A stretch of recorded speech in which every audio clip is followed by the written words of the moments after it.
Hi friends, welcome to Mallulal channel. ഞാൻ വിഷ്ണു ഗംഗാധർ. നമ്മളിന്ന് ഒരു വെറൈറ്റി സാധനത്തിലേക്ക് പിടിക്കുകയാണ്. അത്ര വെറൈറ്റി ഒന്നുമല്ല, എല്ലാവർക്കും അറിയുന്ന പോപ്പുലറായിട്ടൊരു സാധനമാണ്. അതായത് എല്ലാവരും കേട്ടിട്ടുണ്ടാവും, എഗ് പപ്സ്, അതായത് മുട്ട പപ്സ്. മുട്ട പപ്സ് നമ്മൾ ഉണ്ടാക്കുന്നത് എങ്ങനെയാണെന്ന് മിക്കവാറുള്ളവർക്ക് എല്ലാം അറിയാം. ഇത് അറിയാത്തവർക്ക് വേണ്ടിയിട്ട് നമ്മളിത് ഡെഡിക്കേറ്റ് ചെയ്യുകയാണ്.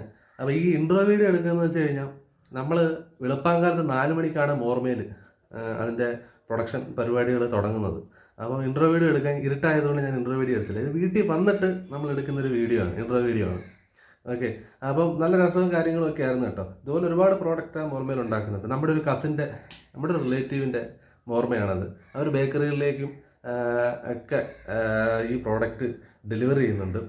അതുപോലെ തന്നെ കുറേ പ്രോഡക്റ്റ് ഉണ്ട് കേട്ടോ, ഒരുപാട് പ്രോഡക്റ്റ് ഉണ്ട് അവർക്ക്. അപ്പോൾ നമുക്ക് അത് മുട്ട പപ്സ് എങ്ങനെ ഉണ്ടാക്കുന്നതെന്ന് നമുക്ക് ഒന്ന് കണ്ടു നോക്കാം. എനിക്ക് ഒരുപാട് ഡയലോഗൊന്നും ഇതിനിടയ്ക്ക് പറയാൻ പറ്റിയിട്ടില്ല, എന്നാൽ പോലും അതിനകത്ത് എന്തെങ്കിലും പുറം വളക്കേണ്ട ക്ഷമിക്കണം കേട്ടോ. വീഡിയോ നിങ്ങൾക്ക് കാണിക്കാം. അപ്പോൾ എല്ലായിടത്തും ഓടി നടന്ന് എടുക്കാൻ പറ്റാത്തൊരു സാഹചര്യമായിപ്പോയി. കാരണം വെളുപ്പാങ്കാലം 4 മണി എന്നൊക്കെ പറയുന്നത്, അവർ നല്ല എനർജിയോടെ വർക്ക് ചെയ്യുമ്പോൾ നിങ്ങളൊന്ന് സ്ലോയിൽ ചെയ്യും, എനിക്ക് ഷൂട്ട് ചെയ്യണ്ടേ എന്നൊന്നും പറയാൻ നമുക്ക് പറ്റില്ല. കാരണം അവരവരുടെ ജോലി ചെയ്യുകയാണ്. നമ്മൾ അവരെ ഒന്നും ബുദ്ധിമുട്ടിക്കാതെ നമ്മളെ കൊണ്ട് പറ്റുന്ന രീതിയിൽ അതങ്ങ് ഷൂട്ട് ചെയ്തെടുക്കുകയാണ് ഉണ്ടായത്. അപ്പം അവർ കോന്നിയിലാണ് ഇത് ഉള്ളത്, കോന്നിയിലാണ് ഈ മോർമ ഉള്ളത്. ഏതാണ്ടൊരു 6-7 ബേക്കറികളിലേക്കൊക്കെ ഇവർ ഫുഡ് ഐറ്റംസ് എത്തിക്കുന്നുണ്ട്. നല്ല സ്വാദിഷ്ടമായിട്ടുള്ള ഫുഡ് ഐറ്റംസൊക്കെയാണ്. നല്ല നല്ല അന്തരീക്ഷത്തിൽ അവർ റെഡിയാക്കി എടുക്കുന്ന ഒരു സംഭവമാണ്. അപ്പം വെച്ച് താമസിപ്പിക്കുന്നില്ല, നമുക്ക് ആ കാഴ്ചയിലേക്ക് പോകാം. അപ്പം മുട്ട പപ്സ്, അതും അറിയാത്തവർക്ക്, ഉണ്ടാക്കാൻ അറിയാത്തവർക്ക്, അവർക്ക് വേണ്ടിയിട്ട് നമ്മൾ ഡെഡിക്കേറ്റ് ചെയ്യുന്നു. അറിയാവുന്നവർ ഇത് ജസ്റ്റ് ഒന്ന് കണ്ടു നോക്ക്. ഇപ്പം ഡീറ്റെയിൽ ആയിട്ടൊന്നും പറയാൻ പറ്റില്ല, ഞാൻ പറഞ്ഞില്ലേ, അവർ ചെയ്യുന്നതിനിടയ്ക്ക് നമ്മൾ ഓടി നടന്ന് ഷൂട്ട് ചെയ്യുകയായിരുന്നു. അതുപോലെ തന്നെ ഈ പറഞ്ഞ കണക്ക് അവരെ നമ്മൾ ബുദ്ധിമുട്ടിക്കാൻ പാടില്ലല്ലോ എന്ന് കരുതിയിട്ടാണ് നമ്മളിത് ഷൂട്ട് ചെയ്തത്. ഓക്കെ, അപ്പം ആ കാഴ്ചയിലേക്ക്. അപ്പം കമോൺ.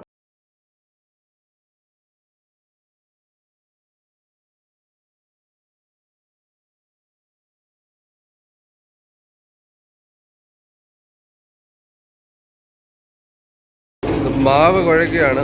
മാവ് കുഴച്ചുകൊണ്ടിരിക്കുന്നതാണ് ഇപ്പോൾ കാണുന്നത്. മൈദമാവും പഞ്ചസാരയും ഡാൽഡയൊക്കെ കൂടെ മിക്സ് ചെയ്തിട്ടാണ് മാവ് തയ്യാറാക്കുന്നത്. മിഷ്യൻ്റെ നല്ല സൗണ്ട് ഉണ്ട്, അതുകൊണ്ടൊന്നും വ്യക്തമായിട്ട് കേൾക്കാൻ പറ്റുന്നില്ലെന്ന്.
ഡാൽഡ ആണല്ലേ, ഡാൽഡ മാവിൽ മിക്സ് ചെയ്യാണല്ലേ.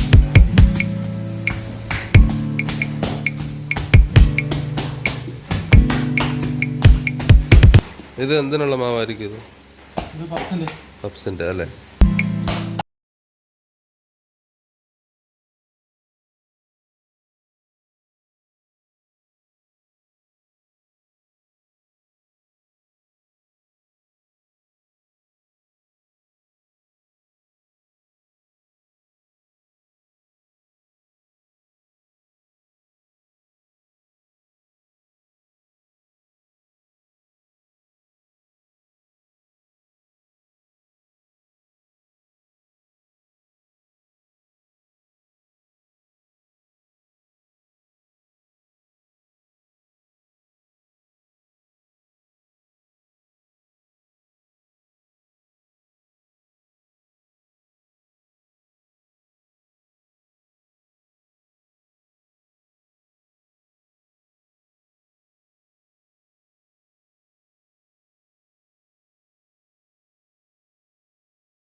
അപ്പം മുട്ട പപ്സ് ഉണ്ടാക്കുന്നതൊക്കെ എല്ലാവരും കണ്ടെന്ന് തോന്നുന്നു അല്ലേ? ഓക്കെ, ഇതാണ് ഇതിൻ്റെ പ്രോസസ്സ്. ഒരുപാട് കാര്യങ്ങളൊന്നും വിശദമായിട്ട് നിങ്ങളിലേക്ക് പറഞ്ഞുതരാൻ എനിക്ക് പറ്റിയില്ല. കാരണം വെളുപ്പാങ്കാലത്ത് ഉറക്കച്ചെലുത്തിലൊക്കെ നിന്നിട്ട് അവരും ചെയ്യുന്നു, നമ്മളും ചെയ്യുന്നു. അതിനിടയ്ക്ക് നമുക്കിന്ന് ബഹളം ഉണ്ടാക്കി അങ്ങനെ ഒരു സിറ്റുവേഷൻ ഉണ്ടാക്കണ്ടല്ലോ എന്ന് കരുതിയിട്ടാണ്. നമുക്ക് ഈ പറയുന്ന മാതിരി അവരുടെ ബുദ്ധിമുട്ടും നമ്മുടെ ഒരു സഹകരണമൊക്കെയാണല്ലോ അവരുടെ പ്രവർത്തനം. അപ്പം വേറൊന്നുമില്ല, അറിയാത്തവർക്കിത് കുറച്ചെങ്കിലും മനസ്സിലായെന്ന് വിചാരിക്കുന്നു. അതുപോലെ തന്നെ ഇത് നമുക്ക് അതിനകത്ത് നിന്ന് കഴിഞ്ഞാൽ കഴിച്ച് കാണിക്കണമെന്നൊക്കെ ആഗ്രഹം ഉണ്ടായിരുന്നു. പക്ഷേ അതിനകത്ത് നിന്ന് കഴിഞ്ഞാൽ നമുക്കതിൽ ഒരെണ്ണം പോലും എടുത്ത് കയ്യിലെടുക്കാൻ പോലും തോന്നില്ല. കാരണം അത്ര മണം അടിച്ചിട്ട് നമ്മളിങ്ങനെ മത്ത് പിടിച്ചിട്ട് ഇങ്ങനെ ഇരിക്കും. മത്ത് പിടിച്ചത് ഒടുക്കത്ത മണമാണ്, സഹിക്കാൻ പറ്റാത്ത മണം. മസാലയുടെ അതുപോലെ തന്നെ ആ ഓവനിൽ നിന്ന് വരുന്നത്, അത് ഇങ്ങനെ ഓവനിൽ നിന്ന് ഇറക്കി വയ്ക്കുമ്പോഴുള്ള മണം അസാധ്യമായ മണമാണ്. നമുക്ക് വീട്ടിൽ പോയി ചോറ് പോലും പിന്നെ കഴിക്കാൻ പറ്റില്ല, കാരണം അത്രയ്ക്ക് മണമാണ്. പക്ഷെ അവർക്ക് അവിടെ നിൽക്കുന്നവർക്ക് അതിനകത്തെ മണം ഒരു സ്ഥിരമായിട്ട് അവർക്ക് കിട്ടുന്നത് കൊണ്ട് അവർക്ക് അതിനകത്തൊരു പ്രശ്നമില്ല. നമ്മളിപ്പോൾ ഒരു ദിവസം പെട്ടെന്ന് ചെന്ന് അത് ചെല്ലുമ്പോഴത്തേക്കും നമുക്ക് അതിനകത്തൊരു ബുദ്ധിമുട്ടൊക്കെ ഉണ്ടാവും. അപ്പം വേറെ ഒന്നുമില്ല, അവർ സ്ഥിരം രാവിലെ മുതൽ ഈ പ്രവർത്തനങ്ങൾ ഇങ്ങനെ തുടർന്നുകൊണ്ടേയിരിക്കും. ഈ പ്രോസസ്സ് ഒരു 2 മണി വരെ ഓരോ പ്രോഡക്റ്റുകൾ അവരിങ്ങനെ ഉണ്ടാക്കിക്കൊണ്ടേയിരിക്കും. അത് നല്ല രസമാണ് കേട്ടോ. നമുക്കത് വിശാലമായിട്ട് ഷൂട്ട് ചെയ്തെടുക്കാൻ പറ്റുന്ന ഒരു സംഭവം കാര്യങ്ങളൊക്കെയാണ്. അപ്പം ഇതിനകത്ത് വേറെ ഒന്നുമില്ല, ഈ പറയുന്ന മാതിരി നാച്ചുറലായിട്ടുള്ള ഓർഗാനിക്കായിട്ടുള്ള ഇൻഗ്രീഡിയൻസാണ് അവർ ഉൾപ്പെടുത്തിയേക്കുന്നത്. അല്ലാതെ വേറെ ആർട്ടിഫിഷ്യലായിട്ടുള്ള പ്രോഡക്റ്റിനകത്തൊന്നും അവർ കെമിക്കൽസ് ഒന്നും ഉൾപ്പെടുത്തിയിട്ടില്ല. എല്ലാവർക്കും ഹെൽത്തി ആയിട്ടുള്ള ഫുഡാണ് അവർ സെർവ് ചെയ്യുന്നത്. അതുപോലെ തന്നെ അവിടുത്തെ ആൾക്കാരെല്ലാം നല്ല അന്തരീക്ഷത്തിൽ തന്നെ വർക്ക് ചെയ്തെടുക്കുന്നൊരു സംഭവമാണ്. അത് വേറൊരു സംഭവം എന്ന് വെച്ച് കഴിഞ്ഞാൽ, നമ്മൾ ഇവിടുന്ന് വെളുപ്പാങ്കാലത്ത് രാവിലെ ഇവിടെ എത്തുകയാണ്. അപ്പം നമുക്ക് അവിടെ അവർ അതിനുള്ള സൗകര്യങ്ങളും കാര്യങ്ങളും ഒന്നും അറേഞ്ച് ചെയ്തതൊന്നും നമ്മൾ പറഞ്ഞില്ല, അവരെ ബുദ്ധിമുട്ടിക്കണ്ടല്ലോ എന്ന് വിചാരിച്ചിട്ടാണ്. അപ്പോൾ ആ പരിമിതിക്കുള്ളിൽ കൊണ്ട് നമ്മൾ ഷൂട്ട് ചെയ്ത സംഭവമാണ്. അപ്പോൾ എല്ലാവർക്കും ഇഷ്ടപ്പെട്ടെങ്കിൽ സബ്സ്ക്രൈബ് ചെയ്യണം. അതുപോലെ തന്നെ കമൻറ്റുകളും ഒക്കെ രേഖപ്പെടുത്തണം, അഭിപ്രായങ്ങളും ഒക്കെ പറയണം. ലൈക്ക് അടിക്കുകയും വേണം. അതിൽ സബ്സ്ക്രൈബ് ചെയ്യാത്തവരുണ്ടെങ്കിൽ ചാനൽ സബ്സ്ക്രൈബ് ചെയ്യണം. അപ്പോൾ നമ്മൾ മുട്ട പപ്സിൻ്റെ കാഴ്ചകൾ ഇപ്പോഴത്തെ അവസാനിപ്പിക്കുകയാണ്. നമ്മളിനി കിടിലൻ വേറെ ഫുഡ് ഐറ്റംസിൻ്റെ ഒക്കെ പ്രൊഡക്ഷനുമായിട്ട് നമ്മൾ വീഡിയോസ് എത്തുന്നതായിരിക്കും. അപ്പം എല്ലാവർക്കും ബൈ പറഞ്ഞുകൊണ്ട് ശുഭദിന ആശംസകൾ. ബൈ.